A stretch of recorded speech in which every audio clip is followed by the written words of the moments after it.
네, 국제 원자재 가격이 엄청 뛰고 있죠. 이게 고물가로 이어지고 있는데요. 이러면 소비자 물가만이 문제가 되는 게 아니라 하청업체, 납품업체의 납품가에도 이것이 아주 긴밀한 영향을 미치게 되어 있습니다. 그래서 납품가 연동제가 도입돼야 되는 거 아니냐는 목소리가 계속 나오고 있는데 해당 주무부처가 바로 중소벤처기업부거든요. 이 중소벤처기업부의 이영 장관 연결해서 관련 이야기 좀 나눠보도록 하겠습니다. 장관님 나오 계시죠? 네, 안녕하세요. 네, 반갑습니다. 네, 안녕하세요. 지금 장관 취임하신 지 얼마나 되셨죠? 제가 50일 정도 됐습니다. 어떻게 이제 적응 다 끝나셨습니까, 장관님? 아니, 끝났다고 하면 거짓말이고요. 음, 그래도 참 많이 됐습니다. 알겠습니다. 지금 현안이 납품 단가 연동제인데요. 지금 중소벤처기업부에서 TF 꾸려서 지금 검토하고 있다는 이야기가 있던데 맞습니까? 네, 맞습니다. 지금 어디까지 그럼 지금 검토를 해오고 있는 거예요? 지금 많은 분들이 아시겠지만 원자재 가격, 이 납품단가 연동제라는 문제가 시장의 요구가 굉장히 많았던 이슈거든요. 그럼요. 예. 그런데도 음, 오랫동안 반복되어 오고 해결되지 않았던 고질적인 문제입니다. 네, 네. 그래서 신정부도 지난달에 그 중소기업이 정당하게 제값받는 여건이 형성돼야 음, 된다. 음, 그래서 납품단가 연동제 도입 방안 마련하고 음, 있다. 음, 이렇게 새 정부 경제정책 방향에도 밝혔고요. 네. 중소벤처기업부도 중소벤처기업부 나름대로 음, 현실적인 납품단가 연동제를 위해서 음, TF를 구성을 했습니다. 네. 그래서 지금 30여 분 정도가 계시고요. 어, 거기에는 대기업, 중소기업, 전문가 이렇게 들어가 계시고 음, 첫 번째 미팅을 6월 14일 날 했으니까 아직 한 달이 안 됐거든요. 네. 그래서 저희가 8번 음, 모였습니다. 그래서 지금 하반기에 음, 중소벤처기업부에서 연동조항이 포함된 표준 약정서를 보급하고 음, 또 시범 운영을 진행할 예정이거든요. 네. 그래서 이 TF에서 어떤 방안으로 하는 것이 음, 양쪽이 수용할 만한 합리적인 방안인가 음, 이런 논의를 좀 많이 하고 있습니다. 그러면 좀 그 결과가 언제쯤 나올 수 있는 거예요? 지금 저희가 이 시범 사업을 8월부터 진행을 할 예정이거든요. 오, 그래서 그 죄송합니다. 네. 표준 약정서 부분도 7월 말 정도면은 초안이 음, 나옵니다. 그렇군요. 그래서 8월에 시범 사업을 들어가면서 음, 거기서 나온 것들을 또 TF 내에서 함께 분석하고 음. 이런 일들을 좀 올해 하반기에는 지속해 나갈 예정입니다. 근데 대기업이 적극적입니까? 되게 소극적 아닙니까? 대기업은? 중소기업에 비하면 음, 소극적인 부분이 솔직히 맞고요. 예. 그런데 이미 그 대기업들도 연동제를 실시하고 있는 곳이 꽤 많습니다. 자발적으로. 네네. 음, 이유가 이제 협력업체가 안정적인 경영 구조를 유지해야만, 네. 자신들도 이 비즈니스를 지속 가능하게 할 수 있지 않습니까? 네네. 그래서 연동제 도입이 필요하다는 점을 인지하고 있고요. 음, TF 할 때도 제가 대기업들을 만나봤는데, 음, 주요 대기업들, 삼성전자, 현대중공업, 현대자동차, 포스코 등 이미 다 납품단가 연동제를 진행을 하고 계세요. 어, 그런데 이제 그 품목이 주요 사용 품목 16개 품목, 음, 22개 품목 음, 이렇게 실시를 하고 계시는데 예.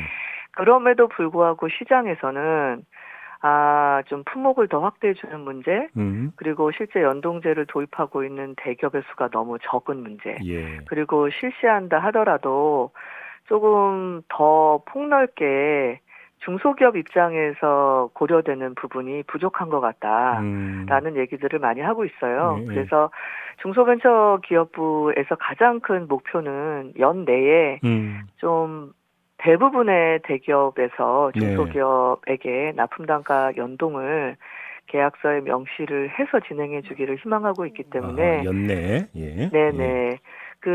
희망사항입니다. 음, 그래서 양쪽 다 만족하는 안을 마련할 수 있도록 지금 음. 지속적인 입장 듣고 있습니다. 조금 전에 이제 표준 약정서를 말씀을 해주셨는데 연동을 네. 시키기 위해서는 사실은 계산 방식이 좀 객관화돼야 되고 양쪽이 좀 그 다 인정할 수 있는 계산 방식이어야 되는 거잖아요. 네, 맞습니다. 이것도 좀 지금 그 강구하고 있는 겁니까? 지금 그 연동제 안에 대해서는 저희가 아예 외부 전문가분들한테 네. 기관에도 아예 용역을 줬어요. 오호.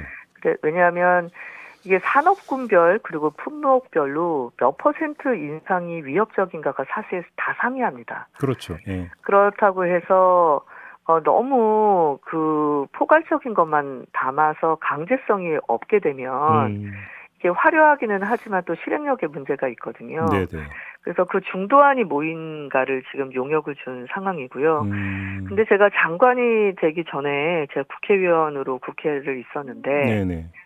보통 우리가 법안을 만들 때 시작은 선의로 만듭니다.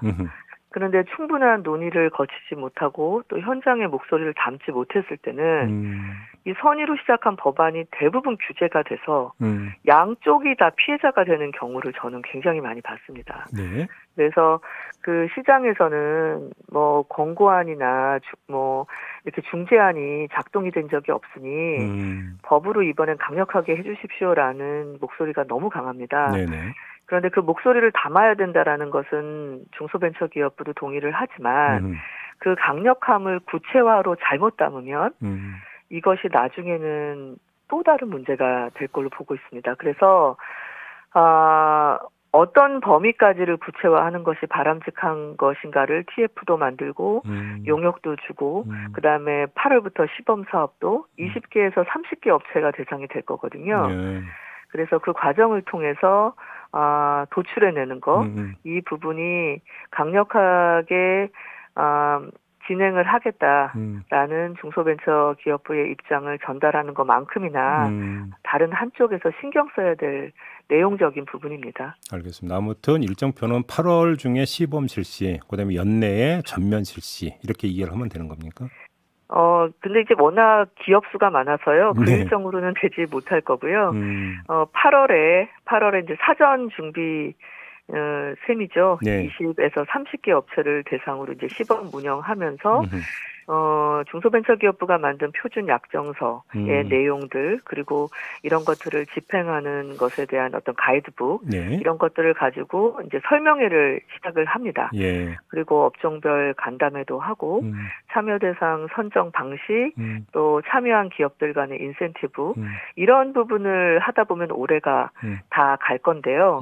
그럼에도 불구하고 한쪽에서는 여당과 야당을 만나서 중기부는 법제화에 대한 얘기를 끌어낼 것이고 네. 또 다른 한쪽에서는 이렇게 시범 사업들을 통해서 시장의 확산들을 유도화를 할 겁니다.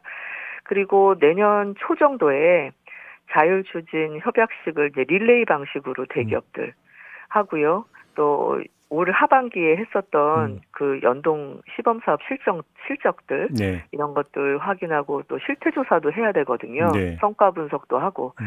그래서 내년 3월 정도에 우수 사례 발표를 하면서 이제 홍보를 강화하고 더 보편화를 힘쓸 생각이어서 모든 기업이 다 연동제에 참여하는 것이 올해 목표가 아니라 거스를 수 없는 물결이다. 이미 시작이 됐다라는 것을 시장에다가 사인을 보내는 그것까지를 목표로 하고 있습니다. 뭐 일에는 순서가 있기 때문에 차근차근 밟아 나가야 되긴 합니다만 아무튼 네. 뭐 원자재 가격이 엄청 오르고 있는 상태에서 버티는 중소업체 또 사정도 좀 고려가 좀 돼야 될 것 같아요. 맞습니다. 알겠습니다. 좀 다른 문제 좀 여쭤볼게요. 손실보장금 있잖아요. 어떻게 네네. 지급은 어느 정도 지금 이루어졌습니까? 이제 손실보전금이 올해 1분기 진행을 했는데요. 네. 작년 4분기 대비 손실보상 대상을 연매출 30억 원 이하 중기업까지 일단 확대를 했고요. 예. 보정률도 90%에서 100%로 상향했고 하한액도 50만 원에서 100만 원으로 인상을 했습니다. 예. 그래서 그렇게 인상된 기준을 가지고 6월 30일부터 시작을 했는데요. 7월 6일까지 36만 7천 개사에게 1조 5천억 원이 지급이 됐습니다. 네, 7월 9일까지 지금 사업자 등록번호 끝자리 기준으로 5부제로 신청을 받고 있고요. 7월 10일부터는 사업자 번호랑 무관하게 모두 신청이 가능하십니다.